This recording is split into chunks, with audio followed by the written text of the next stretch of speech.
أعوذ بالله من الشيطان اللعين الرجيم بسم الله الرحمن الرحيم الحمد لله رب العالمين والصلاة والسلام والتحية والإكرام على النبي المؤيد والرسول المسدد المصطفى الأمجد حبیب الہ العالمین ابی القاسم محمد صلی علی محمد محمد عجل وعلى أهل بيته الطيبين الطاهرين المعصومين الذين أذهب الله عنهم الرجس وطهرهم تطهيرا صل على محمد وآل محمد. أما بعد فقد قال الله تبارك وتعالى في كتابه المجيد وهو أصدق الصادقين بسم الله الرحمن الرحيم وما خلقت الجن والإنس إلا ليعبدون صلوات ما صلی علی محمد وآل محمد وعجل فرجهم.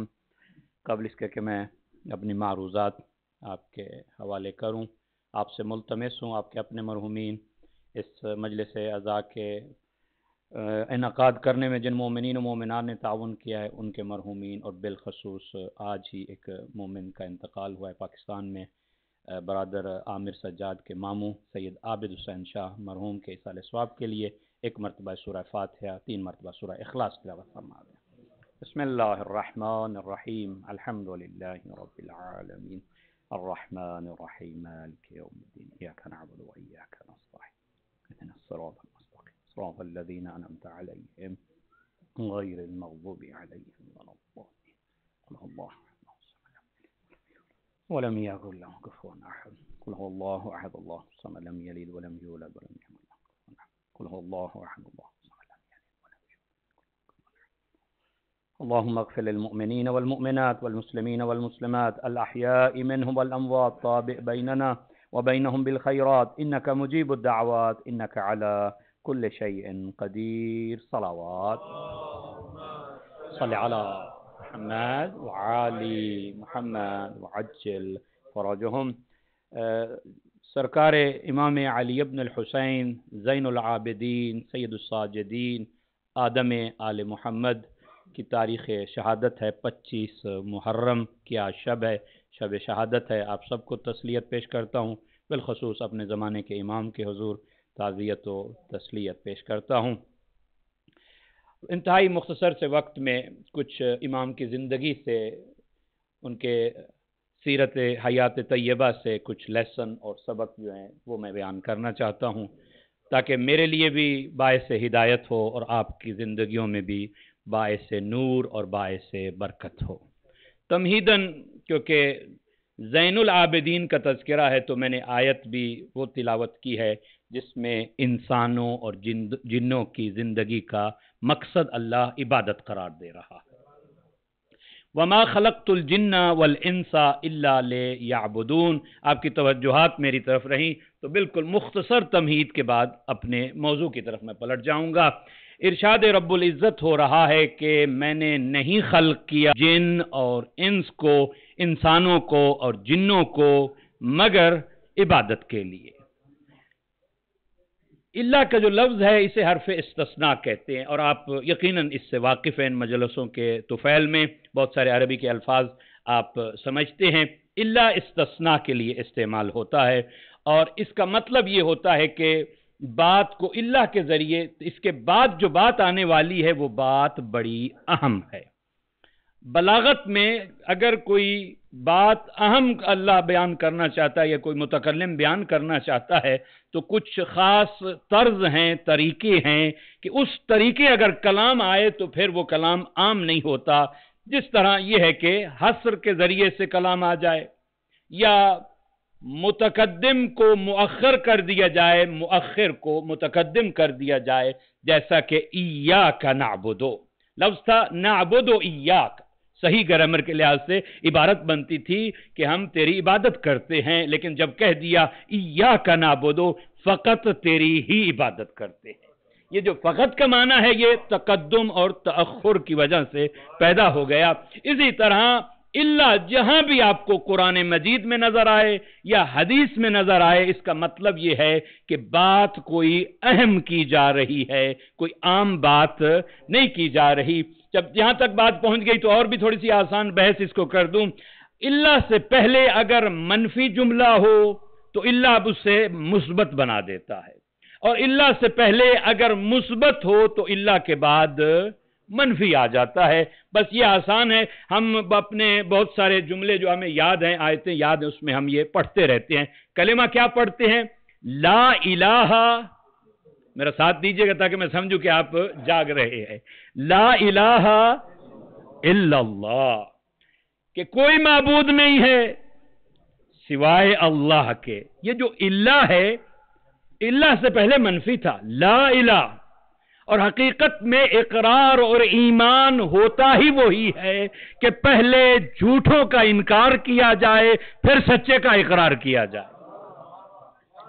یہ نہیں ہے کہ بھئی یہ بھی مانتے ہیں، اسے بھی مانتے ہیں، وہ بھی مانتے ہیں، سب برابر ہیں، ایسا نہیں ہے۔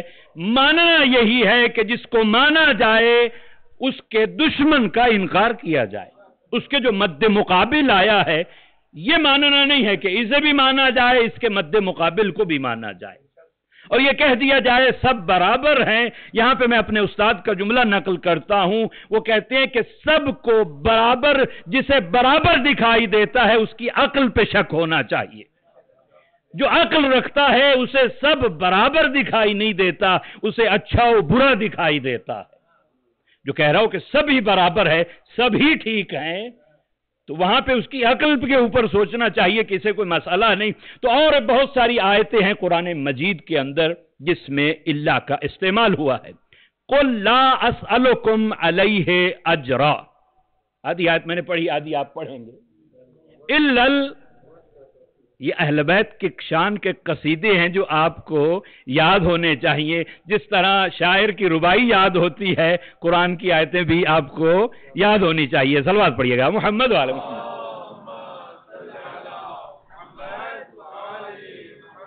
میرا نبی کہہ دے کہ میں اپنے رسالت کی اجرت نہیں مانگتا، سوال ہی نہیں کرتا، لا اسألکم الا المودۃ فی القربا، سوائے اس کے کہ میری قربا سے مودت کرو۔ محبت نہیں کرنی، یاد رکھیے گا۔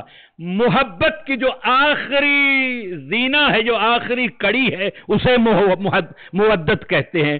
یعنی علامہ اظہر حسن زیدی مرحوم فرمایا کرتے تھے، اور اس سے بہترین تعریف کوئی میں نے نہیں کسی سے سنی مودت کی تعریف۔ وہ کہتے ہیں جہاں محبت قربان ہو جائے اسے مودت کہتے ہیں، اس لیے کہ وقت سے محبت، پیسے سے محبت، اولاد سے محبت، جان سے محبت، اور جہاں یہ ساری چیزیں بندہ قربان کرنے پہ تیار ہو جائے اسے مودت کہتے ہیں۔ ایک صلوات پڑھیے گا محمد وعلی محمد۔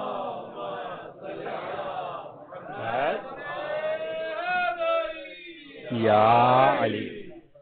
تو اللہ کے پہلے اگر نفی ہے تو اس کے بعد اس بات ہوتا ہے، اور کوئی عام بات نہیں ہوتی بلکہ اہم بات ہوتی ہے۔ یہ پوائنٹ جو ہے نا واضح ہو گیا۔ وَمَا خَلَقْتُ الْجِنَّ وَالْإِنسَ إِلَّا لِيَعْبُدُونَ۔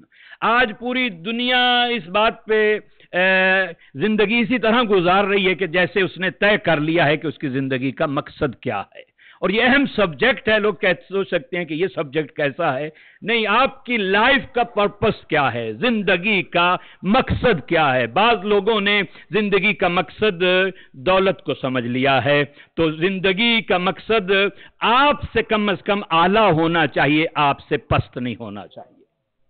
اس لیے جو مقصد ہوتا ہے، جو ٹارگٹ ہوتا ہے، وہ جو ٹارگٹ طے کر رہا ہے اس سے بلند ہونا چاہیے، اس سے کم نہیں ہونا چاہیے۔ اس لیے کہ نباتات، جمادات، حیوانات یہ پست ہیں، بلکہ قرآن کہہ رہا ہے کہ کائنات میں جو کچھ ہے زمین و آسمان کے اندر لکم، تمہارے لیے ہے۔ تم ان کے لیے نہیں خلق کیے گئے کہ پیسے کے لیے خلق کیے گئے ہو۔ بعض لوگ تو ایسے بھی مل جائیں گے جنہیں معلوم ہی نہیں، وہ کہتے ہیں زندگی کا مقصد ہی کوئی نہیں ہے۔ ایسے ملیں گے، پوچھا جائے کہ زندگی کا مقصد کیا ہے تو کہتے ہیں کوئی نہیں، بس جینا ہے، مرنا ہے، یہی زندگی ہے، 4 دن کی زندگی ہے، جیسے جی چاہے گزار لو۔ ایسا نہیں ہے۔ اور اس کی بھی میں مثال دیتا ہوں بچوں کے لیے۔ اگر آپ ٹرین میں جا رہے ہیں اور آپ ساتھ والی سیٹ پہ کوئی بیٹھا ہے، آپ پوچھیں بھائی کہاں سے سوار ہوئے ٹرین پہ؟ کیا پتہ نہیں۔ اچھا ویئر آر یو گوئنگ، کہاں جا رہے ہو؟ کہتے پتہ نہیں۔ مقصد کیا ہے اس ٹرین میں سوار ہونے کا؟ کہتے پتہ کوئی نہیں۔ اب آپ کا مجھے نہیں پتا، میں ہوں تو میں وہ سیٹ چھوڑ دوں گا، کیونکہ مجھے اس کے ذہن پہ، اس کے دماغ پہ کوئی نہ کوئی شک محسوس ہوگا کہ یہ ٹھیک بھی ہے بندہ یا نہیں۔ بھائی اس زندگی کی گاڑی میں بھی سوار ہوئے تو کوئی مقصد تو ہے۔ کہاں جانا ہے تم نے؟ کہاں سے تم سوار ہوئے ہو؟ کئی لوگ ہیں جو آئے ہیں اس گاڑی میں سوار ہوئے، اپنی اپنی منزل پہ اتر گئے ہیں۔ ہمیں بھی اپنے اسٹیشن پہ اتر جانا ہے، مگر زندگی کا مقصد کیا ہے؟ خالق تو نے ہمیں اس دنیا میں بھیجا کیوں ہے؟ بس کہہ دیا کہ تم میں حق حاصل نہیں ہے کہ تم طے کرو تمہاری زندگی کا مقصد کیا ہے۔ زندگی میں نے دی ہے تو میں طے کروں گا کہ زندگی کا مقصد کیا ہے۔ زندگی کا مقصد عبادت ہے۔ عبادت کیا؟ بندگی۔ عبادت فقط نماز و روزے کا نام نہیں ہے، عبادت ایک وسیع مفہوم ہے، یہ اجزاء عبادت ہیں نماز و روزہ، لیکن بندگی کرنے کے لیے میں نے تمہیں بھیجا ہے بندہ۔ بلکہ اور آسان کروں، انسانی شکل میں تو آیا ہے مگر انسان بننا ہے تو نے اس دنیا میں رہ کے۔ اور بار الہ اس کا کوئی روڈ میپ تو بتا دے، کوئی رول ماڈل بھی بتا دے ہمیں بندگی کرنی کیسے ہے۔ کہا کہ قرآن اور اسلام جو دین ہے یہ روڈ میپ ہے، تمہیں بندہ بنائے گا، خدا کا بندہ کیسے بننا ہے۔ اور میں نے 14 ایسے ہستیاں بھیج دی ہیں کہ جن کی زندگی تمہارے لیے رول ماڈل ہے، ان کو دیکھو کہ بندگی کیسے کرنی ہے۔ اللہ اکبر، یا رسول اللہ، یا علی، یا علی، اللہم صلی علی محمد وعلی۔ بندے کی یہ تعریف ہے، جو غلام ہوتا ہے اس کا اپنا کچھ نہیں ہوتا، اس کے پاس جو کچھ ہوتا ہے اس کے مالک کا ہوتا ہے۔ یہ حقیقت میں بندے کی تعریف ہے۔ اور ایک ہمارے پاس روایت بھی ہے، عنوان بصری۔ یہ 90 سال کا بوڑھا تھا، امام صادق کے پاس پڑھنے آیا تھا، تو امام نے فرمایا کہ اے عنوان، تجھے نہیں پتا علم فقط پڑھنے سے نہیں آتا، العلم نور، علم نور ہے، اللہ جس کے سینے میں چاہتا ہے رکھ دیتا ہے، لیکن اس سے پہلے یہ سینہ پاک ہونا چاہیے، تجھے بندہ خدا بننا چاہیے، پھر علم حاصل کر۔ بندہ خدا، اللہ کا بندہ۔ کس کی بندگی؟ خدا کی بندگی۔ اچھا یہ بھی نہیں ہے کوئی سوچے کہ میں اللہ کا بندہ نہیں بنوں گا۔ اگر اللہ کا کوئی بندہ نہیں بنے گا تو پھر وہ نفس کا بندہ ہوگا، خواہشات کا بندہ ہوگا، شیطان کا بندہ ہوگا۔ اگر بندگی ہی کرنی ہے تو پھر خدا کی بندگی کر۔ آزاد تو ہے ہی نہیں، تو کہہ دے تو کہ میں آزاد ہوں، آزاد نہیں ہے، وہ اپنے خواہشات کی بندگی کر رہا ہے، کوئی اپنے نفس کی بندگی کر رہا ہے، کوئی سوسائٹی کی بندگی کر رہا ہے، یعنی زندگی ایسے گزار رہا ہے جیسے سوسائٹی چاہتی ہے، کوئی ایسے گزار رہا ہے جیسے اس کا اپنا دل چاہتا ہے، وہ اپنی بندگی کر رہا ہے۔ امام بھی فرماتے ہیں اے انسان اپنی قیمت پہچان، جنت سے کم نہ بیچ اپنے آپ کو، تیری کم سے کم قیمت جنت ہونی چاہیے۔ بندہ وہ ہوتا ہے جس کی اپنی ملکیت میں کچھ نہ ہو۔ ذرا غور کرے ہمارا اپنا کیا ہے؟ جب سانس یہ نکل جائے، روح نکل جائے تو کیا لے کے جا رہے؟ وہی اپنا ہے۔ نہ زندگی اپنی، نہ مال اپنا، نہ اولاد اپنی، کچھ بھی اپنا نہیں ہے، یہ سب خالق کی عطا ہے۔ اور انبیاء کو بھی اللہ نے جو بڑا ٹائٹل دیا ہے نا، وہ بندہ ہونے کا ٹائٹل ہے۔ ہم نہیں اس کو شاید درک کر سکتے، بندہ ہونا بڑا ٹائٹل ہے۔ ابراہیم کو امام فرماتے ہیں اللہ نے پہلے عبد چنا ہے، پھر نبوت دی ہے، پھر رسالت دی ہے، پھر امامت دی ہے اور خلت دی ہے، پہلے عبدیت عطا کی ہے۔ جائیے قرآن جا کے پڑھیے، نبیوں کے بارے میں اللہ کہہ رہا ہے کہ یہ میرے عباد الصالحین، میرے نیک بندے ہیں۔ اور تشہد میں بھی تقدم و تأخر جو ہوتا ہے، یہ تقدم کا مطلب یعنی پہلے آنے کا مطلب یہ ہوتا ہے کہ یہ ٹائٹل بڑا ہے۔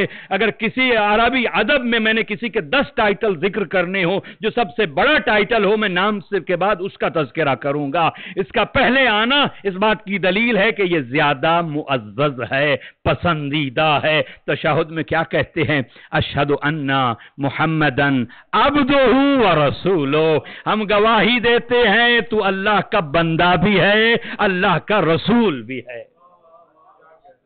ہونا تو یہ چاہیے تھا، کہتے کہ تو رسول بھی ہے اور بندہ ہے۔ عبدیت، اس لیے کہ عجب نہیں کہ آواز آئے۔ رسول وہ ہوتا ہے، اگر آپ کی توجہ ہے، رسول وہ ہوتا ہے جو ادھر سے ادھر آ رہا ہوتا ہے، بندہ وہ ہوتا ہے جو ادھر سے ادھر جا رہا ہوتا ہے۔ رخ تو ذرا دیکھیے، اس لیے کہ جب معراج پہ لے کے جا رہا ہے، یہ نہیں کہا کہ بابرکت ہے وہ ذات جو اپنے حبیب کو لے گئی، بابرکت ہے وہ ذات جو اپنے رسول کو لے گئی، بابرکت ہے وہ ذات جو اپنے نبی کو لے گئی۔ کیا کہا؟ سبحان الذی اسری بعبدہ لیلا من المسجد الحرام الی المسجد الاقصی، بابرکت ہے وہ ذات جو اپنے بندے کو لے گئی۔ اس لیے نماز کو بھی معراج بندگی کہا گیا ہے، بندے کی معراج ہے یہ نماز۔ ادھر سے اللہ اکبر کہا اور اس کے بعد یہ معراج کا سفر شروع ہو جاتا ہے۔ بندگی کی بہترین عبادت نماز اور بہترین پوزیشن سجدہ بندگی کا۔ اور آج جس کا ہم تذکرہ کرنے جا رہے ہیں، یہ تو تمہیداً گفتگو تھی، ابھی امام کی سیرت کی طرف میں بڑھنا چاہتا ہوں۔ اگر فرشتوں کو دیکھیے تو اللہ نے انہیں ساجدین کہا ہے، سجدہ کرنے والے ہیں فرشتے۔ انبیاء کو میں نے دیکھا تو اللہ نے انہیں عابد کہا ہے، عبد کہا ہے۔ اب کیا کہنے، آپ خوش قسمت ہیں، ایسے امام کے ماننے والے ہیں۔ اگر انبیاء کی محفل میں آ جائے تو زین العابدین کہلائے، اور اگر ملائکہ کی محفل میں آ جائے تو سید الساجدین کہلائے۔ یا علی یا علی، ذرا غور کیجئے، امام کون ہے؟ ہر کسی کا سردار نہیں ہے، جیسے پہلا امام ہر کسی کا امام نہیں ہے، متقین کا امام ہے، اسی طرح چوتھا امام کس کا سردار ہے؟ سجدہ کرنے والوں کا۔ اگر سجاد کی ریت میں نام لکھوانا چاہتے ہو تو پھر تمہیں سجدے کرنا ہوگا، سجدے کے بغیر سجاد کی سرداری میں نہیں آ سکتے۔ زین العابدین۔ اب یہاں پہ مجھے یہ عرض کرنا ہے کہ اس قبیلے میں، اس خاندان میں تو سارے ساجد ہیں، سارے عابد ہیں بار الہ۔ اس چوتھے امام کو تو نے کیا فضیلت عطا کر دی؟ کیا رسول سے بڑا کوئی عابد مل جائے گا؟ ایسا عابد کو دکھا سکتے ہیں؟ ہر عابد کو اللہ کہہ رہا ہے کہ بستر چھوڑ مصلی پہ جا۔ ایسا عابد ہے کہ اللہ کہہ رہا ہے کہ قم اللیل الا قلیلا، میرا مصطفیٰ یہ قیام زیادہ نہ کیے کر، تھوڑا سا کم کر دے، تھوڑا سا سو جایا کر۔ ایسا عابد اسی قبیلے کے اندر ہے، مگر زین العابدین سید سجاد ہے۔ علی کی عبادت، اس کی عبادت کا کیا کہنے، جس کی ایک ضربت ثقلین کی عبادت سے بڑھ جائے، جس کی نماز ایک رکوع کے حالت میں وہ رکوع بھی کر رہا ہو، زکوٰۃ بھی دے رہا ہو، ایسا عابد دکھا سکتے ہیں؟ جس کے حالت سجدے میں ٹوٹا ہوا تیر پاؤں سے نکال لیا جائے، ایسا عابد، ہزار ہزار تکبیروں کی صدا جس کے گھر سے ایک رات میں بلند ہو، ایسا عابد مگر زین العابدین سید سجاد۔ اور خود ان کے والد ماجد سید الشہداء، ایسا سجدہ تیروں کی بارش میں سجدہ ادا ہو رہا ہے، مگر سید الساجدین کا لقب ان کے بیٹے کو عطا ہو رہا. یہ بڑا اعزاز ہے، بڑا کمال ہے. اس لیے کہ اچھا اتنی عبادت کے باوجود بھی یہ ایک اور درس ہے سید سجاد کی زندگی سے کہ ہم تھوڑی سی عبادت کر لیں، نمازیں پڑھ لیں، حج کر لیں، زیارت کر لیں، دوسروں کو بڑی عجیب نگاہ سے دیکھ رہے ہوتے ہیں، عجب پیدا ہو جاتا ہے، خود پسندی پیدا ہو جاتی ہے. میں بڑا عابد ہوں، میں بڑا دیندار ہوں، میں بڑا حاجی و زائر بن گیا ہوں. سید سجاد کے سامنے بھی جب کسی نے کہا نا آپ جیسا عابد نہیں ملے گا، آپ جیسا سجدہ کرنے والا نہیں ملے گا، اتنے میں دیکھ کے کہتے ہیں بیٹا باقر جا میرے دادے کی عبادتوں والا رجسٹر اٹھا کے لیا. کہ میں اپنے دادے جتنی تو عبادتیں نہیں کر رہا. یعنی ہمیشہ اوپر دیکھنا چاہیے، نیچے کی طرف نہیں دیکھنا چاہیے. اور اسی لیے تو میں نے کہا کہ دو منزلیں، ایک پرانا جملہ ذہن میں آ گیا، اگر آپ کے ذہنوں تک پہنچا تو لطف آئے گا. آل محمد کے ماننے والوں کو دو منزلیں ایسی آ جاتی ہیں انسان پہ کہ اس کے گمراہ ہونے کا خطرہ پیدا ہو جاتا ہے، اس کی عقل کام نہیں کر رہی ہوتی، وہ پھسلنے کا خطرہ ہوتا ہے. ایک جب حد سے زیادہ خوشی مل جائے تو اسے انسان برداشت نہیں کر سکتا، یا حد سے زیادہ غم مل جائے. یہ دو منزلیں ایسی ہیں کہ انسان پریشان ہو جاتا ہے، مگر آل محمد کا چاہنے والا ان دو منزلوں میں بھی پریشان نہیں ہوتا. جتنی مصیبت آ جائے کربلا والوں کو یاد کر لیتا ہے. میری مصیبت ان کی مصیبت کے مقابلے میں تو کچھ بھی نہیں، صبر آ جاتا ہے. اور جتنی بھی فضیلتیں مل جائیں آل محمد کو دیکھتا ہے میری تو کوئی حیثیت ہی نہیں ہے جتنا اللہ نے انہیں عطا کر دیا ہے. صلوات پڑھیے گا محمد وآل محمد.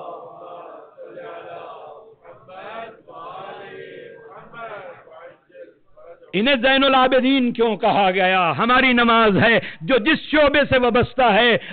زمانے کے مجتہد آیت اللہ وحید خراسانی کی میں تقریر سن رہا تھا، وہ کہتے ہیں کوئی بڑا سا بڑا عابد ہی کیوں نہ ہو اس کی نماز بھی سوچ و فکر سے خالی نہیں ہوتی. طالب علم ہے تو اپنی تعلیم کے بارے میں سوچ رہا ہوتا ہے، بزنس مین ہے تو اپنے بزنس کے بارے میں سوچ رہا ہوتا ہے، غریب ہے تو غربت دور کرنے کے بارے میں سوچ رہا ہوتا ہے، امیر ہے تو اپنا پیسہ چھپانے کے بارے میں سوچ رہا ہوتا ہے. ہر کوئی کچھ نہ کچھ سوچ رہا ہوتا ہے. لیکن ایسی عبادت لوگوں نے شور مچایا، مولا آپ کا بیٹا کنویں میں گر گیا، ایک واقعہ. دوسرا واقعہ مولا آپ کے گھر میں آگ لگ گئی، مگر نماز ہے کہ ویسے ہی ادا ہو رہی ہے. نماز تمام ہوئی، لوگوں نے کہا یا ابن رسول اللہ آپ کا بیٹا کنویں میں گر گیا. کہا کہ جس کی میں عبادت کر رہا تھا وہ میرے بیٹے کا خیال رکھے گا. عجیب. اور گئے کہا کہ اے پانی میرے بیٹے کو واپس کر دے. پانی بلند ہوا اور اسی طرح وہ شہزادہ واپس آیا. اور میں علامہ ذیشان ارجوادی کا جملہ وہ فرماتے ہیں کہ جب کنواں یوسف کو نقصان نہیں پہنچا رہا تو یہ تو فخر یوسف تھا، اس کو کنواں کیسے نقصان پہنچا سکتا تھا. بس دو موقع ہیں جو لقب ملے ہیں، دو ہی روایتیں ہمارے پاس ہے. پہلی روایت ملتی ہے سر سجدے میں ہے، شیطان آ گیا، مختلف طریقے سے توجہ ہٹانا چاہتا ہے کہ یہ عبادت سے توجہ ہٹائیں، مگر نہ ہٹا. پھر سے یاد آیا میں نے آدم کو تو سانپ بن کے بہکایا تھا نا، ذرا سانپ کی شکل میں جا کے چلو کچھ کرتا ہوں. سانپ بن کے ان کے پاؤں کا انگوٹھا اپنے منہ میں لے کے چبانا شروع کیا، مگر سجدہ ہے کہ اسی انداز میں ادا ہو رہا ہے. جب مایوس ہو کے شیطان جانے لگا آسمان سے ندا آئی انت زین العابدین، تو زین العابدین ہے. صلوات پڑھیے گا محمد وآل محمد. صلی علی محمد علیہ. اور دوسری روایت ملتی ہے محشر کے دن جب انبیاء اولیاء آخرین و اولین اکٹھے ہوں گے، ندا آئے گی این زین العابدین. کہاں ہے زین العابدین؟ سید سجاد خرامہ چلتے ہوئے نظر آئیں گے. اور جو سبق مل رہے ہیں ان کی زندگی سے، آج فتنے کے دور میں خصوصاً نوجوانوں میں آپ کو کہہ رہا ہوں بہکایا جا رہا ہے. کچھ ہیں جو اپنے آپ کو ماتمی کہہ کہہ رہے ہیں فقط، مگر نماز کے دین کے نزدیک نہیں آ رہے۔ کچھ ایسے ہیں جو اپنے آپ کو فقط نمازی کہہ رہے ہیں اور عزاداری سے دور ہو رہے ہیں۔ نہ یہ شیعہ ہو سکتا ہے سجاد کا، نہ یہ شیعہ ہو سکتا ہے۔ انہیں بتا دو سجاد سے بڑا عزادار کوئی نہیں، عزاداری میں سب سے بڑا عزادار ہے، سجدوں میں سید الساجدین ہے، عبادتوں میں زین العباد۔ تفریق نہیں ہے۔ ماتمی وہ ہے، ماتم اس کا قبول ہے جو نماز پڑھتا ہے، اور نماز اس کی قبول ہے جو ماتم کرتا ہے۔ اس لیے کہ عزاداری وہ ہے حقیقی عزاداری جو تمہیں نمازی بنا دے، اور حقیقی نماز وہ ہے جو تمہیں عزادار بنا دے۔ تفریق نہیں ہے، یہ فتنہ ہے جو دشمن کی طرف سے پھیلایا جا رہا ہے۔ 500 درخت ہیں کھجور کے میرے مولا کے، ہر درخت کے نیچے 2 رکعت نماز شکر ادا کرتے ہیں۔ بے کس دنیا کو، بے سہارا دنیا کو، کائنات کو جس نے دعاؤں کے اسلحوں سے مزین کر دیا اسے سجاد کہتے ہیں۔ اسلحہ ہے دعا، جا کے یاد رکھیے۔ جتنی دعائیں سید سجاد سے ملی ہیں، کسی اور امام سے آپ کو دعائیں نہیں ملی ہیں ایسی، جا کے دیکھیے۔ وہ ہم ہیں کہ ہم دور ہیں اس خزانے سے، دعا بھی کر رہے ہیں، معرفت خدا بھی ہو رہی ہے، ایک دوسروں کے حقوق بھی بیان کیے جا رہے ہیں۔ رسالت الحقوق جا کے پڑھیے، رائٹس 1400 سال کے بعد اس متمدن دنیا میں رائٹس بتائے جا رہے ہیں کہ کس کا کیا رائٹ ہے۔ سید سجاد نے 1400 سال پہلے رسالت الحقوق میں بتا دیا ہے کہ کس کا کیا رائٹ ہے۔ زہری اپنا ماننے والا نہیں ہے، بنو امیہ کا خیر خواہ ہے، علی پہلا محدث ہے، مگر اس نے ایک فتویٰ ایسا دیا، ایک فیصلہ ایسا کیا کہ ایک بے گناہ کی جان چلی گئی۔ بس اس کے بعد اس کے دل میں یہ خوف آیا کہ میری وجہ سے ایک بے گناہ مارا گیا، لہذا میں تو جہنمی، شہر چھوڑ کے جنگلوں میں صحرا میں چلا گیا۔ امام حج پہ جا رہے ہیں، ملاقات ہوگی، زہری تو نے یہ کیا حالت بنا رکھی ہے؟ مایوس، گناہ ہے، سب سے بڑا گناہ شرک، اور اس کے بعد خدا کی رحمت سے مایوس ہو جانا۔ شیطان یہ کہتا ہے تو نے یہ گناہ کر دیا، لہذا اب تو کیسے بخشا جاتا ہے؟ نہیں، ہر گناہ بخشا جا سکتا ہے اگر انسان توبہ کر لے۔ امام نے اس کی حالت دیکھی، امام اگر کوئی اور ہم جیسا ہو تو کہتا غیر ہے نا، جائے جہنم میں جائے، مگر امام ہے جو انسانیت کو جنت کا رستہ دکھانے آیا ہے، وہاں اپنا اور غیر کی بات نہیں ہو رہی۔ جہاں کسی کی بھی ہدایت کر سکتے ہیں، ہدایت کرنی چاہیے، جیسا کہ اللہ موسیٰ اور ہارون کو کہہ رہا ہے اذهبا الى فرعون انه طغى، جو اپنے آپ کو ربکم الاعلی کہہ رہا تھا، میں بڑا خدا ہوں، چھوٹا خدا نہیں۔ یا اللہ اسے چھوڑ دے، اسے کیوں ہدایت کرنا چاہتا ہے؟ نہیں، پھر بھی موسیٰ و ہارون کو بھیج رہا ہے۔ یہاں پہ بھی امام نے ہدایت کی، کوئی ہادی ہے کائنات کے لیے، کہا کہ تو نے کیا حالت بنا لی؟ کہا میں تو بخشا نہیں جا سکتا، قتل ہو گیا میرے ایک فتوے سے، ایک فیصلے سے۔ امام نے فرمایا اس سے بڑا گناہ ہے یہ جو تو کر رہا ہے، اب خدا کی رحمت سے مایوس ہو جانا اس سے بڑا گناہ ہے، جا دیت دے اور واپس زندگی گزار۔ تو ایک اور لیسن مل گیا امام کی زندگی سے۔ پہلا لیسن میں نے عرض کیا تھا، عجب خود پسندی نہیں ہونی چاہیے، ہمیشہ اوپر کی طرف دیکھنا چاہیے۔ دوسرا لیسن، کبھی بھی خدا کی رحمت سے مایوس نہیں ہونا چاہیے، وہ بڑا رحمان ہے، کریم ہے، ایک آنسو پہ معاف کر دیتا ہے، ایک استغفار، سچی استغفار پہ وہ سارے گناہ معاف کر دیتا ہے۔ اور پھر امام نے اس کے ذریعے سے ہمیں بڑی خوبصورت زندگی گزارنے کا پیغام دیا، بندگی کرنے کا پیغام سید سجاد کی زبانی۔ اور آج کا ما حاصل نتیجہ یہی نقطہ ہے جو میں عرض کرنے جا رہا ہوں۔ امام فرماتے ہیں اگر تو چاہتا ہے کہ تیری زندگی آسان ہو جائے، اگر تو چاہتا ہے تیرے دوست زیادہ ہوں، اگر تو چاہتا ہے تیرے دشمن کم ہو جائے، تو پھر کیا کر، ہر کسی کو اپنا خاندان والا سمجھ، ہر کسی سے ایسے ٹریٹ کر، ایسے معاملہ کر کہ تیری برادری کا ہے، تیری فیملی کا ہے۔ ہر کسی کے ساتھ معاملہ ایسے ہی کر کہ جیسے تو اپنے فیملی کے افراد کے ساتھ معاملہ کرتا ہے۔ دوسرا نسخہ امام فرماتے ہیں کہ اگر شیطان تیرے دل میں یہ وسوسہ کر دے کہ تو بہتر ہے فلاں سے، جھگڑا تب پیدا ہوتا ہے کہ بندہ اپنے آپ کو سپر اور بہتر سمجھنا شروع کر دیتا ہے دوسرے سے، یہ ابتدا ہے جھگڑے کی۔ امام نے بڑا حل آسان بتا دیا، اگر تیرے ذہن میں یہ وسوسہ پیدا ہو جائے تو جس کے بارے میں وسوسہ پیدا ہو رہا ہے وہ یا تو تجھ سے بڑا ہوگا، یا تجھ سے چھوٹا ہوگا، یا تیرا ہم سن ہوگا۔ اور 3 نسخے امام نے بتائے ہیں۔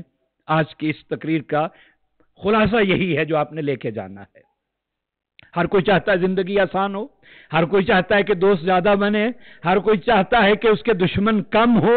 سید سجاد نے نسخہ بیان دیا ہے، دادا نے تو نسخہ بیان کیا تھا کہ ایسی زندگی گزارو ان متتم بقوا علیکم، لوگ روئیں تم پہ، ایسی زندگی گزارو۔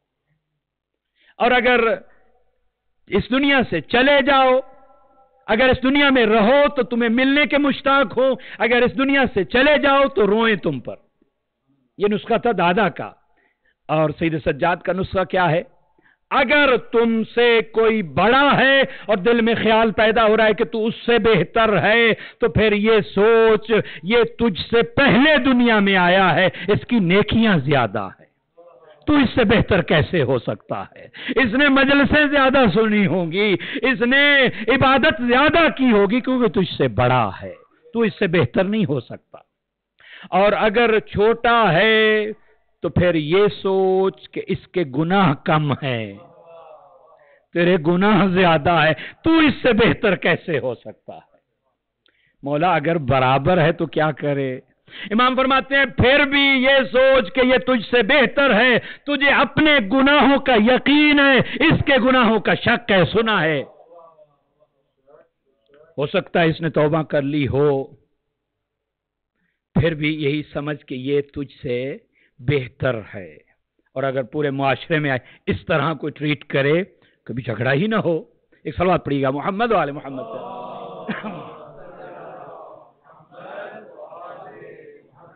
ایک اور صلوات پڑھیے گا۔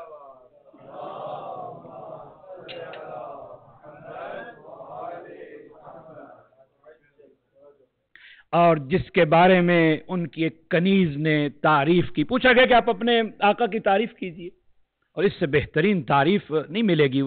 کہتے ہیں میں کیا تعریف کروں علی ابن الحسین کی، ایسا عبادت گزار کہ دن میں نے دسترخوان نہیں بچھایا، رات میں بستر نہیں بچھایا، ایسا عبادت گزار۔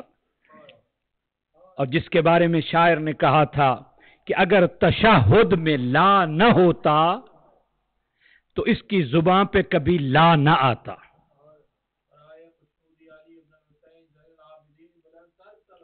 اللہم صلی علی محمد۔ اس لیے جب حج کا موسم ہے، معلوم ہے جب حج کا موسم ہوتا ہے تو رش ہوتا ہے، طواف کرنا ہو تو مشکل ہوتا ہے، حجر اسود کا بوسہ دینا ہو تو آسان کام نہیں ہے، دھکے پڑتے ہیں۔ حشام جو ہے اس وقت کے کنگ کا بیٹا ہے، عبد الملک کا بیٹا ہے، اور حج کرنے آیا ہے، مگر حجر اسود کی طرف بڑھ نہیں سکتا، دھکے لگے، واپس پہنچا، کرسی پہ بیٹھ گیا کہ رش کم ہو پھر جائے گا۔ اتنے میں دیکھا کہ ایک نوجوان ہے جو حرم میں داخل ہوا ہے، خود بخود حاجی اسے ایسے رستہ دے رہے ہے جیسے نیل موسیٰ کو رستہ دے رہا تھا۔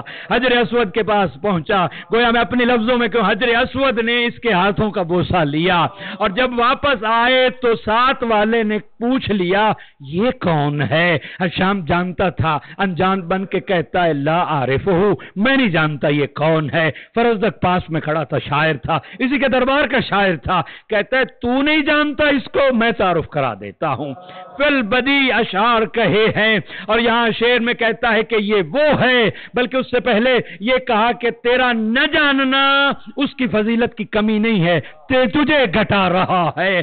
جس طرح سورج موجود ہو اور کوئی کہے کہ میں دیکھ نہیں پا رہا، اس کی آنکھوں کا قصور ہے، سورج کا قصور نہیں ہوتا۔ کہا کہ یہ وہ ہے کہ مکہ کی سرزمین جس کے قدموں کی چاپ کو جانتی ہے، ہل و حرم جانتے ہیں، صفا و مروہ جسے جانتے ہیں، تو سجاد کو نہیں جانتا۔ اتنا بڑا جرم ہوا تھا، زندان میں جانا پڑا اسے، کلمہ حق ادا کیا۔ سید سجاد نے پھر پیسے بھیجے ہیں اس کے لیے، کہا کہ مولا یہ پیسوں کے لیے نہیں کیا تھا، آخرت کے لیے کیا تھا۔ امام نے فرمایا ہم آخرت کے بھی ضامن ہیں، اس دنیا میں بھی دیتے ہیں۔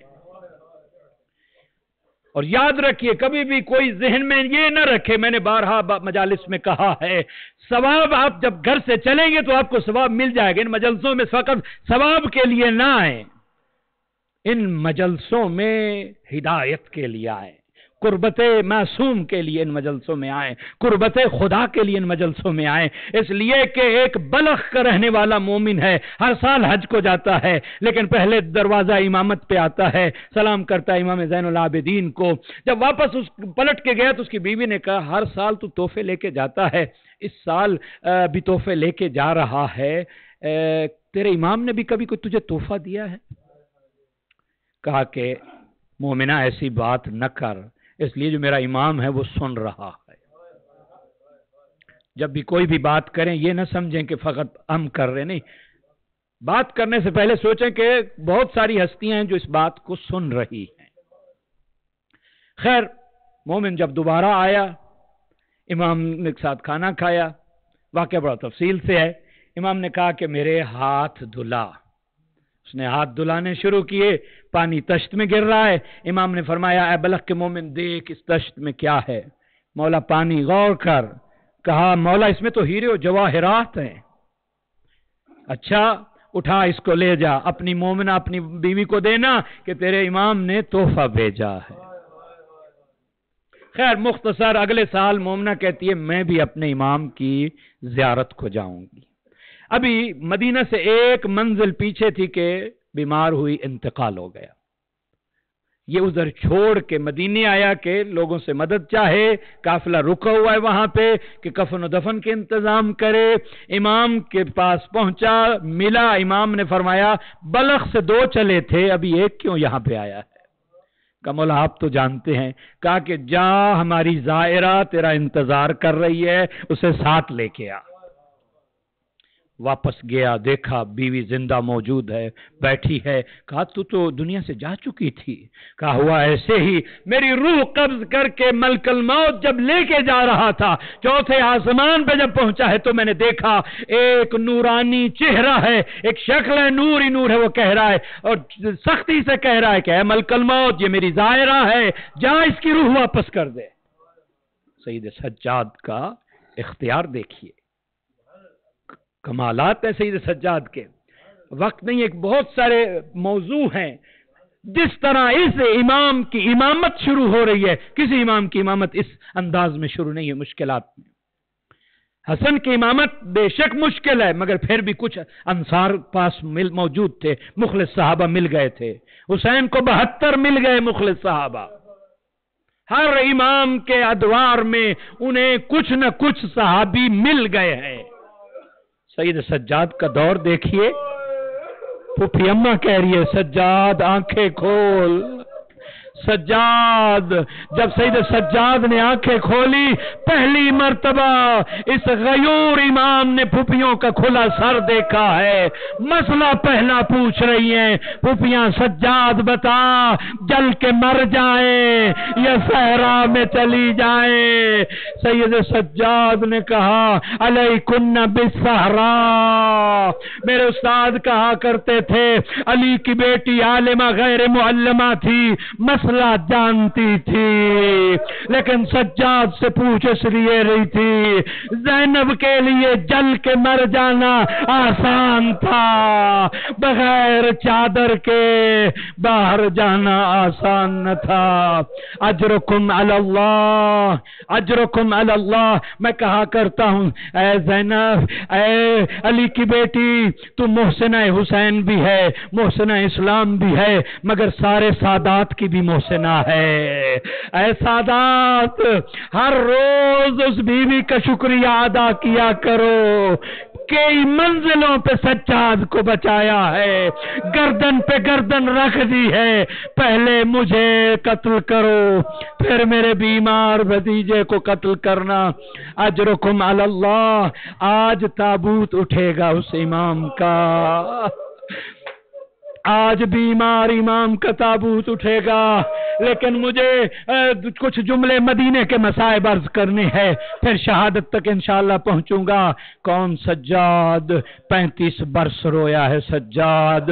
میں نے شاید پہلے بھی عرض کیا، کچھ خاص زخم تھے سجاد کے جگر پہ، وہ سنو گے کون سے؟ ایک بابا کی پیاس کا زخم تھا، یاد کرتے تھے میرے بابا کو پیاسا مارا گیا، جانور ذبح ہو رہا ہے تو پوچھتے اے قصاب تو نے شریعت کے آداب سے واقف ہے، ذبح کے آداب سے، اس کو پانی پلا دیا ہے؟ وہ جب کہتا ہاں مولا میں نے جانور کو پانی پلا دیا ہے، امام فرماتے یہاں جانور بھی پیاسے نہیں ذبح ہوتے بابا، فرات کے کنارے تجھے پیاسا ذبح کر دیا گیا۔ سنو گے آزادارو، مدینے میں ایک شخص آ کے کہتا ہے انا الغریب، میں غریب ہوں۔ امام رکے، اس کو دیکھ کے کہا تو نے یہ کیا کہہ دیا کہ میں غریب ہوں؟ اچھا اگر یہ بتا مدینے میں تیرا انتقال ہو جائے، تجھے مدینے والے لوگ کفن دے دیں گے، غسل دیں گے؟ ہاں رسول کا شہر ہے مولا، مجھے غسل بھی دیں گے، کفن بھی دیں گے، دفن کر دیں گے۔ امام فرماتے ہیں پھر تو غریب تو نہیں ہے، غریب ہے تو سجاد کا بابا، جوان بیٹا موجود ہو، بے گور و کفن پامال لاشا چھوڑ کے کوفہ جانا پڑے۔ سجاد اس مرتبہ وضو کر رہے تھے، اصحاب نے دیکھا رو رہے ہیں، سجاد نماز کی حالت میں رو رہا ہے سجاد۔ منہال نے کہا مولا آپ رو کیوں رہے ہیں؟ اب اتنا نہ روئیے آپ۔ امام فرماتے ہیں تو اپنا انصاف نہ کیا، یعقوب کا ایک یوسف بچھڑ گیا، اتنا رویا کہ آنکھوں کی بینائی جاتی رہی، میرے سجاد کے 72 یوسف۔ منہال قدموں پہ ہاتھ رکھ کے کہتا ہے مولا شہادت تو میراث ہے آپ کی، آپ کے خاندان میں کوئی نئی بات نہیں۔ بس امام رو کے کہتے ہیں تو نے انصاف نہ کیا، شہادت ہماری میراث، ماں و بہنوں کے بغیر چادروں کے بازاروں میں جانا، یہ تو سجاد کی میراث نہ تھا۔ ایک غم، دوسرا غم علی اصغر کا غم ہے۔ جب منہال آیا ہے نا مدینہ، کہتا ہے مولا شمر مارا گیا، مولا خولی مارا گیا، مولا حکیم ابن طفیل مارا گیا، عمر ابن سعد مارا گیا۔ امام کہتے ہیں اللہ مختار کو جزائے خیر دے، چپ کر گیا۔ جب منہال نا سید سجاد کہتے ہیں اچھا یہ بتا ہرملہ بھی نہیں پکڑا گیا، رو کے کہہ رہے ہیں کیوں سید سجاد؟ کہا میں اپنی ماں رباب کو جب دھوپ میں دیکھتا ہوں، اجرکم علی اللہ۔ منہال کوفہ آیا، دیکھا کہ ہرملہ پکڑا گیا، نعرہ تکبیر بلند کیا۔ مختار نے کیا تو نے نعرہ تکبیر کیوں بلند کیا؟ کہا سجاد نے یاد کیا تھا۔ اچھا ہرملہ یہ بتا تو نے کون سا ظلم کیا ہے کربلا میں؟ ہرملہ کہتا ہے مختار تو برداشت نہ کر سکے گا، نہیں بتا۔ کہتا ہے میں 6 تیر لے کے گیا تھا کربلا میں، 3 تیر ضائع ہو گئے۔ پہلا تیر جو میرا لگا ہے جب عباس کے بازو کٹ گئے، مشک دانتوں میں ہے اور عباس جھکے ہوئے ہیں، میرا تیر مشک میں لگا۔ عباس نے کہا ہے گھوڑے اب خیمے نہ جا، اب مقتل کی طرف لے جا۔ دوسرا تیر جب اصغر کو اٹھایا ہوا ہے، بس میرا تیر اصغر کی گردن پہ حسین کے بازو پہ پیوست ہو گیا۔ میرا تیسرا تیر جب حسین ذوالجناح پہ جنگ کر رہا تھا، جب زخموں میں زخم تھے، تیروں میں تیر لگے تھے، میں نے پیشانی پہ تیر مارا۔ بس اجرکم علی اللہ، آپ نے عبادت کر لی۔ بس ایک جملہ اور عرض کروں، ابھی تابوت اٹھے گا نا، سادات کے گھر کا یہ پہلا جنازہ ہے جو بڑے اہتمام سے اٹھا۔ مجھ سے پوچھو گے نا یہ کیسے کہہ دیا رسول کا جنازہ، 11 آدمی تھے، زہرا کا جنازہ رات کی تاریکی میں اٹھا۔ ہاں ضرور اس جنازے کو اٹھائیے گا، میرا دل کہتا ہے آج کون کون آئے گا اس جنازے کو اٹھانے۔ آج بقیہ سے زہرا، مدینے سے رسول، نجف سے علی، کربلا سے حسین، اپنے بیمار بیٹے کا جنازہ۔ حسن کے جنازہ تو اٹھا تھا مگر تیروں کے ساتھ واپس آیا۔ حسین کا جنازہ 3 دن تک کربلا کی گرم ریت پہ پڑا رہا، بس آخری وقت آ گیا، زہر مل گئی۔ روایت کہتی ہے بیٹے کو بلایا، باقر میرے قریب آ، بتا مجھے، بابا کو ذرا عاشور کے مصائب پڑھ کے سنا۔ کہا بتا کیا ہوا؟ عاشور کا دن بابا میں دیکھ رہا تھا، اکبر نے اذان دی، میں دیکھ رہا تھا ایک ایک صحابی کا لاشا دادا حسین اٹھا کے لے آئے۔ اچھا اس کے بعد اکبر کا لاشا آیا، قاسم کے ٹکڑے آئے، سجاد سن رہا ہے۔ اس کے بعد ایک ندا بلند ہوئی، حسین مارے گئے، ہمارے خیموں میں آگ لگی۔ اچھا بیٹا پھر کیا ہوا؟ ظالموں نے نیزوں سے بیویوں کی چادریں چھینی، سجاد کی روح پرواز کر گئی۔ جنازہ تو اٹھا مگر میرا دل کہتا ہے سجاد تابوت میں بھی رو رہا ہوگا، بابا مجھے معاف کر دینا، آج بیٹے کا تو جنازہ اٹھ رہا ہے مگر تیرا جنازہ اٹھانے والا کوئی نہ تھا۔